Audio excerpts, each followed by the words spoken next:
Okay. Hey, it's February 21st. It's time for Astrology Minute with Mehtab. Yesterday we had the new moon, and the new moon is in the Vedic sign of Aquarius. Also, right now, we have both Sun and Saturn together in the Vedic sign of Aquarius. Now, Aquarius is the sign of the rebel, unconventional attitudes, unconventional activities, trying something new, loving the things that are very weird and out of the unusual. That's Aquarius for you. But Sun and Saturn together, we have a little bit of an interesting dance going on here. The Sun likes to be in charge.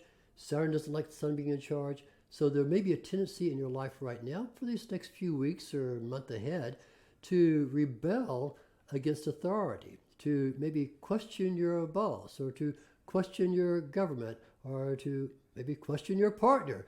But there is a tendency to want to push back against restrictions and authority in these next few weeks. So do so thoughtfully, mindfully, and have fun with all this beautiful Aquarian energy that's surrounding us today.